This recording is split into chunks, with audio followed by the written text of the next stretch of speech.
സത്യം പറഞ്ഞാൽ 2 ദിവസം മുന്നേ നമ്മൾ അതിൻ്റെ ഇൻട്രോ വീഡിയോ അവിടെ കണ്ട സമയത്ത് കേട്ടു. രേണു എന്ന് പറഞ്ഞാൽ ഫയർ അല്ല, എന്തായാലും ഫ്ലവർ അല്ല, ഫയറാണ്, തീയാണ് എന്നൊക്കെ പറഞ്ഞു. തീയായിട്ട് കയറിയിട്ടുള്ള രേണു സുധീനെ ഞാൻ അപ്പം തന്നെ പറഞ്ഞു, വെറും തീയാണോ അതിൻ്റെ അപ്പുറത്ത് ടം ഉണ്ടോ എന്ന് ചോദിച്ചില്ലേ? ടമ്മിന് നിന്നിട്ടില്ല.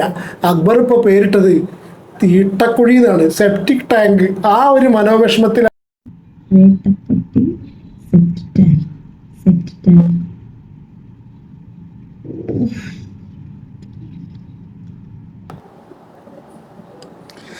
നമസ്കാരം and welcome back. Bigg Boss Malayalam season 7 live update ആണ്. എങ്ങനെ ചിരിക്കാതിരിക്കും? കഷ്ടമാണ് ഇതിൻ്റെ കാര്യം കേട്ടോ. ഞാൻ ചിരിച്ചു പോവാം, ക്ഷമിക്കണം. രേണുവിനെ സപ്പോർട്ട് ചെയ്യുന്ന ആൾക്കാർ ഒരു പക്ഷേ ചിലപ്പോൾ ഈ വീഡിയോ കണ്ട ഭ്രാന്ത് പിടിക്കുന്നുള്ള 100% ഷുവറാണ്. പക്ഷേ ഒരു ദയവ് ചെയ്തൊരു ട്രോളായിട്ട് കണക്കാക്കുക. കഷ്ടം തോന്നിപ്പോയി. ഒരു മനുഷ്യനെ ഏറ്റവും കൂടുതൽ എത്രത്തോളം അതിന് ഒരു സംഗതി എഫക്റ്റ് ചെയ്യും, അങ്ങനത്തെ ഒരു സംഭവമാണ് ഇപ്പോൾ ബിഗ് ബോസ് ഹൗസിൽ നടന്നിട്ടുള്ളത്. നിങ്ങൾ ലൈവ് കണ്ടവർക്കറിയാം. ഒരു ടാസ്ക്കാണ്. ടാസ്കിൻ്റെ ഇടയിൽ ഞാൻ കംപ്ലീറ്റ് ടാസ്ക് റിലേറ്റഡ് കാര്യങ്ങളൊക്കെ എഴുതി വെച്ച് പറയാമെന്നുള്ള കണ്ടീഷനിൽ നിന്നപ്പോഴാണ് രേണു സുധിയുടെ ഈ ഒരു പ്രകടനം നിന്ന് കണ്ടത്. എന്താ കാരണം അറിയോ? ബിഗ് ബോസ് ഹൗസിലേക്ക് കണ്ടൻറ്റുകളുടെ പെരുമഴ ചാകര തരുമെന്ന് വിചാരിച്ച് വളരെ പ്രതീക്ഷകളോടുകൂടി നമ്മൾ അങ്ങോട്ട് വിട്ടുള്ള രേണു സുധിയുടെ ഭാഗത്ത് നിന്ന് അങ്ങനെ ഒരു ചങ്ങായിൻ്റെ ഉള്ളിൽ ഉണ്ട് എന്നുള്ള കാര്യം തന്നെ അറിയുന്നില്ല. അങ്ങനെ ഇത് ഏതെങ്കിലും വഴിക്ക് പിന്നാമ്പുറത്ത് കൂടി ഇറങ്ങി ഓടിയോ എന്നുള്ള അറിയില്ല. ഈ ബിഗ് ബോസ് ഹൗസ് പരിചയപ്പെട്ട സമയത്ത് ആ വാഷ്റൂമിൽ കൂടി പുറത്തേക്ക് ഇറങ്ങി പോകണ ഒരു വഴി ഉണ്ടെന്ന് കാണിച്ചിരുന്നു അല്ലേ? അങ്ങനെ ഒരു സംഭവമല്ലേ? ഞാൻ ഇനി എങ്ങനെ ഇതൊക്കെ അതിൽ ഇറങ്ങി ഓടിയോ എന്നറിയില്ലല്ലോ. അങ്ങനെ യാതൊരുവിധ കോണ്ടന്റും തരാതെ എവിടെയാണെന്ന് അറിയാത്തൊരു അവസ്ഥയിലിരിക്കുക.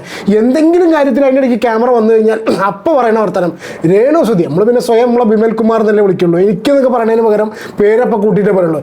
രേണു സുധിക്ക് ഇതൊന്നും പുത്തിരിയല്ല. രേണു സുധി സൈബർ ബുള്ളിങ് ഏറ്റുവാങ്ങി. ഒരു നാട് മുഴുവനും, ഒരു സംസ്ഥാനം, ഒരു എന്താ പറയുക, ഒരു രാഷ്ട്രം മുഴുവനും, ഒരു ലോകം മുഴുവനും എന്നെ പുച്ഛിച്ചു, എന്നെ ഈ രീതിയിലുള്ള ഡയലോഗുകൾ മാത്രമേ ഇതിനെ കാണിച്ചാൽ വരുന്നുള്ളൂ കേട്ടോ.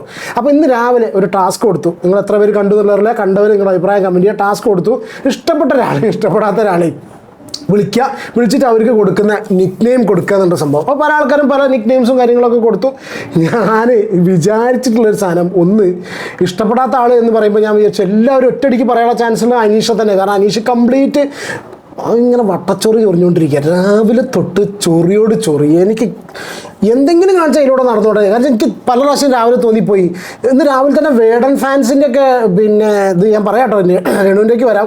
വേടൻ ഫാൻസിൻ്റെ വോട്ട് കിട്ടാനാണ് തോന്നുന്നുണ്ട്. അതൊക്കെ പഠിച്ച് വെച്ച് പോയിക്കുകയാണ്. എന്നിട്ട് വേടൻ്റെ ഫാൻസിൻ്റെ ഇത് കിട്ടാൻ വേണ്ടി അതിനുള്ളിൽ ചെന്നിട്ട് വേടൻ്റെ പാട്ടുകളും പാടി നടക്കുക. സഹോദരങ്ങൾ, പെറ്റ സഹോദരങ്ങൾ എന്നൊക്കെ പറഞ്ഞിട്ട് ഏതൊരു പാട്ടുണ്ടല്ലോ വേടൻ്റെ, ഇതൊക്കെ പാടി നടക്കുകയാണ്. ഇത് കണ്ടിട്ട് വേടൻ ഫാൻസൊക്കെ വോട്ട് കൊടുക്കുമോ എന്നുള്ള അറിയില്ല. ഇത്രയും ഗതി കെട്ടവരാണോ? അയ്യോ, വേടനെ സ്നേഹിക്കുന്ന ആൾക്കാർ എനിക്കറിയില്ല. എന്തായാലും വേടൻ്റെ വോട്ട് കിട്ടാനുള്ള പ്രകടനം അവിടെ നടക്കണം. ഇപ്പോൾ ഈ പാട്ടും പാടിയും നടക്കുന്ന സമയത്ത് ബിഗ് ബോസ് അവൻ്റെ മൈക്ക് ഓൺ ചെയ്തുകൊണ്ട് എനിക്ക് തന്നെ തോന്നിപ്പോൾ ഞാൻ തന്നെ വിചാരിച്ചു, ബിഗ് ബോസേ ദയവ് ചെയ്ത് അവൻ്റെ മൈക്കൊന്ന് ദയവ് ചെയ്ത് ഓഫ് ചെയ്യുമോ, വേറുള്ളൊരു മൈക്ക് ഇടുമെന്ന്.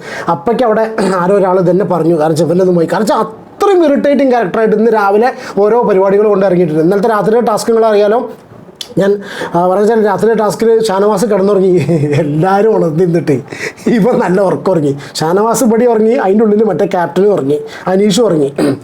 ഇത് കഴിഞ്ഞിട്ട് എല്ലാവരും നീറ്റ്, എല്ലാവരും കിടന്നുറങ്ങാൻ നിൽക്കും. ഇപ്പം പെട്ടെന്ന് ചാടി വെച്ചിട്ട് പറഞ്ഞു ഞാൻ ആരെയും ഉറങ്ങാൻ സമ്മതിക്കില്ല എന്നൊക്കെ പറഞ്ഞിട്ട് ഫുള്ള് കോമഡി ചെയ്ത് ലൈവ് കണ്ടവർക്കറിയാം. വെറുപ്പിക്കലിൻ്റെ മാരക വേർഷൻ. അപ്പോൾ ഇവനെ വിചാരിച്ചിട്ടാണ് നിൽക്കുന്നത്. അപ്പോൾ ഇവന് പേരിട്ടു, ആദിൽ നൂറ് ഇട്ടിട്ട പേര് എനിക്ക് ഇഷ്ടപ്പെട്ടു. അപ്പി കറക്റ്റ്, അടിപൊളി അപ്പി. ദാറ്റ് പീസ് ഓഫ് ഷിറ്റ് എന്ന് പറഞ്ഞാൽ ആ അപ്പി കഷ്ണം. അയ്യോ, ഇതിലേറെ വലിയ സാധനം വരാനില്ല. അപ്പോൾ അവന് നല്ലൊരിത് കിട്ടി. ഇതൊന്നും അല്ല നമ്മൾ ഇന്നത്തെ ചർച്ചാ വിഷയം. അല്ലെങ്കിൽ ഇപ്പോൾ ഏറ്റവും കൂടുതൽ ഈ പേരിടൽ കർമ്മം കൊണ്ട് നിറന്തലയ്ക്ക് അടി കിട്ടിയ മാതിരി കിടക്കുകയാണ് നമ്മുടെ കഥാനായിക. ആരാണത്? രേണു സുധി. കാരണം രേണു സുധീനെ അക്ബർ ഇട്ടിട്ടുള്ള പേരാണ് സെപ്റ്റിക് ടാങ്ക്. സത്യം പറയാലോ, അതിൻ്റെ കാറ്റ് പോയി. എനിക്കെന്നെ സത്യം പറഞ്ഞാൽ അതിനോട് സഹതാപം തോന്നിപ്പോയി. സെപ്റ്റിക് ടാങ്ക് എല്ലാ മാലിന്യങ്ങളും, എല്ലാ ടോക്സിക് സംഗതികളും അടിഞ്ഞുകൂടുന്ന, എല്ലാ മാലിന്യങ്ങളും അടിഞ്ഞുകൂടുന്ന ഒരു കുഴി, അപ്പിക്കുഴി, അല്ലെങ്കിൽ കക്കൂസും കുഴി, അല്ലെങ്കിൽ സെപ്റ്റിക് ടാങ്ക് എന്നൊരു പേര് കിട്ടിട്ട് എൻ്റെ ഭഗവാനെ ഒന്നും വിചാരിക്കരുത്. ഇന്നത്തെ ദിവസത്തെ ട്രോൾ ഇതായിരിക്കും, കണ്ടോളുണ്ടു എല്ലാവരും. കാരണം അപ്പോൾ ഇങ്ങനെ വെയിറ്റ് ചെയ്തിരിക്കുക. എന്നിട്ട് ഈ സാധനവും പറഞ്ഞ് അതിൻ്റെ ഉള്ളിൽ കൂടി നടക്കുക. എനിക്ക് നല്ല എഫക്റ്റ് ആയിക്കണം. അപ്പോൾ ക്ലിപ്പ് കാണിച്ചാൽ എന്താ ഉണ്ടാവുക എന്നുള്ളത് എനിക്കറിയില്ല. പക്ഷെ എന്നാലും ചെറിയൊരു പോർഷൻ കാണിക്കാതെ വയ്യ. ആ ഒരു പേര് ഏറ്റുവാങ്ങിയതിന് ശേഷം എന്തൊക്കെയോ പ്രത്യേക ആക്ഷനും കാണിച്ചിട്ട് എനിക്ക് തോന്നുന്നത് എന്താ അറിയോ, മറ്റേ മണിച്ചിത്രത്താഴിലെ ആളെയൊക്കെ ഓർമ്മ വന്നു. ഇന്നേക്ക് ദുർഗാഷ്ടമി എന്നൊക്കെ പറഞ്ഞിട്ടുള്ള മറ്റേ കിടത്ത എന്നൊക്കെ പറഞ്ഞിട്ട് ഇങ്ങനെ കിടക്കുകയാണ്. ആ കിടത്തൊന്നും കിടക്കാണ്ട് പെണ്ണുമ്പിള്ളേക്ക് ഇറങ്ങി ചെന്ന് 4 വർത്താനം പറയണേ നമുക്ക് കണ്ടന്റോ അതിന് എന്തെങ്കിലും പ്രസൻസ് അതിനുള്ളിൽ വിചാരിക്കാം. എന്താണ് ഈ ഒറ്റയ്ക്ക് കിടന്ന് കാണിച്ചിട്ട് കാര്യം? അവിടെ കിടന്നിട്ട് കണ്ട കാലൊക്കെ ഇങ്ങനെ ആട്ടിത്തായിരിച്ചിട്ടേ ഇപ്പം അക്ബറിൻ്റെ കൈ കിട്ടിയ ചുട്ടെടുക്കും ഞാൻ. അയ്യോ എന്താ പഞ്ചവാദ്യ ചെണ്ടമേള? ഇതിൻ്റെ ബാക്കിൽ ഓഡിയോ കേട്ടോ ഞാൻ തന്നെ ഇരുന്ന് ചിരിക്കുന്നു. ഞാൻ സത്യം പറഞ്ഞ മണ്ണ് വെപ്പിച്ചു. രേണു സുധിയുടെ supporters please go that way. നിങ്ങളെ പ്രാക്ക് എനിക്ക് സഹിക്കാൻ വയ്യ. ചിരിച്ചു പോവാതെ എന്ത് ചെയ്യും?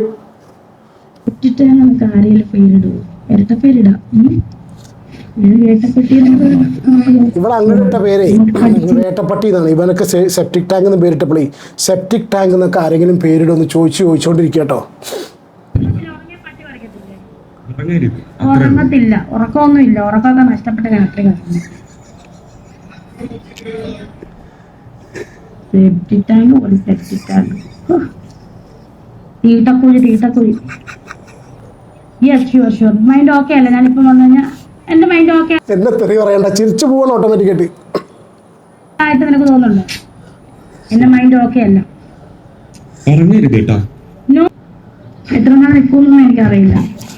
എന്താണ് ആ ഷോ? ഓ എത്ര നാൾ നിൽക്കുമെന്ന് എനിക്കറിയില്ല. എങ്ങനെ എന്തെങ്കിലും ഒരു കണ്ടന്റ് ബിഗ് ബോസിന് കൊടുക്കുന്നുണ്ടോ? വലിയ സംഭവമായിട്ട് അതിൻ്റെ ഉള്ളിലേക്ക് പോയിട്ടുള്ളതാണ്. എന്താ സോഷ്യൽ മീഡിയയിലുള്ള ഈ പവർ കൊണ്ട് ബിഗ് ബോസ് അൺബോസ് നിർത്തുമെന്നുള്ള ആ ഒരു ആത്മവിശ്വാസം അതിൽ പോയതാണോ? ഒരു കണ്ടന്റും കൊടുക്കാതെ ആൾക്കാർ എന്തെങ്കിലും ഒരു ഒച്ചപ്പാട് അതിനുള്ളിൽ ഉണ്ടാക്കണ്ടേ? നിൽക്കുന്നതോടെ വരെ ഞാനായിട്ട് തന്നെ നിൽക്കാൻ ആഗ്രഹിക്കുന്നു. രേണുസുതിയായിട്ട് നിൽക്കാൻ ആഗ്രഹിക്കുന്നു. രേണുസുതിയായിട്ട് നിൽക്കാൻ. ഈ മാസ ഡയലോഗൊക്കെ പറയണമെന്ന് വെച്ചാൽ എന്തെങ്കിലും കാണിച്ചിട്ടാണ് ഈ തിരക്കിടില്ല. വേറൊരാളുടെ ഫിഗർ അല്ലെങ്കിൽ വേറൊരാളുടെ മുഖം മൂടി ഇട്ട് നിൽക്കാൻ ഒരിക്കലും ആഗ്രഹിക്കുന്ന ഒരു വ്യക്തിയല്ല. എത്ര നാൾ നിൽക്കുന്നു അത്ര നാൾ രേണുസുതിയായിട്ട് തന്നെ നിൽക്കും. എനിക്ക് ആരും ചെന്ന് തലയിലെടുത്ത് വെക്കാനോ പ്രീതിപ്പെടുത്താനോ ഒന്നും എനിക്ക് സമയമില്ല, എനിക്കൊട്ട് അറിയത്തുമില്ല. സത്യം പറഞ്ഞ തോന്നിയത് അടുത്ത കട്ടിലെടുത്ത് പൊന്തിക്കുമ്പോൾ നകുലം എന്ന് പറഞ്ഞാൽ ഗംഗേ എന്നൊക്കെ പറയാൻ തോന്നുക. ഏതോ ബാധ സെപ്റ്റിക് ടാങ്കിന്റെ ബാധ കയറിയിട്ട് നടക്കണം. അത്രയും എഫക്റ്റ് ആയിരിക്കും കേട്ടോ.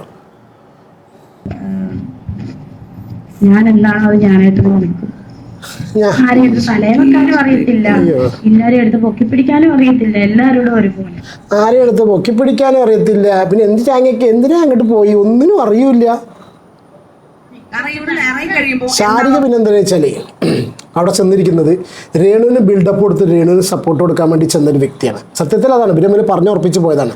അതിൻ്റെ ഉള്ളിൽ ചെന്ന് കഴിഞ്ഞാൽ എന്തെങ്കിലും ഒരു വിഷയം ഉണ്ടായിക്കഴിഞ്ഞാൽ രേണു സുധി എടുത്തിടുന്ന സംഭവം അതാണ്. എനിക്കത്രയും സൈബർ ബുള്ളിയും കിട്ടിയത്ര ആർക്കും കിട്ടിയിട്ടില്ല എന്ന് പറഞ്ഞിട്ട് രേണു ഒരു ഭാഗത്തുനിന്ന് തുടങ്ങും. മറ്റേ ചങ്ങാതി ഏത് നമ്മുടെ ശാരിക അപ്പുറത്തുനിന്ന് നീ അങ്ങനത്തെ ആളാണ്, നീ ഇങ്ങനത്തെ ആളാണ്, നീ ഇത്രയധികം സൈബർ ബുള്ളിങ് അതിനെ പ്രോത്സാഹനം കൊടുത്ത് അതിനെ കുഴി ചടിക്കാൻ വേണ്ടി തോന്നുന്നു. അതായത് ശാരിക ഇവിടുന്ന് പറയാൻ തുടങ്ങിക്കഴിഞ്ഞാൽ അപ്പുറത്ത് ശാരിക ബിൽഡപ്പ് കൊടുക്കുക. കാരണം ഇവിടെ ഇറങ്ങി കഴിയുമ്പോൾ എന്താണ് നമ്മൾ ഇനി ഫേസ് ചെയ്യാൻ പോകുന്നത് അറിയില്ല.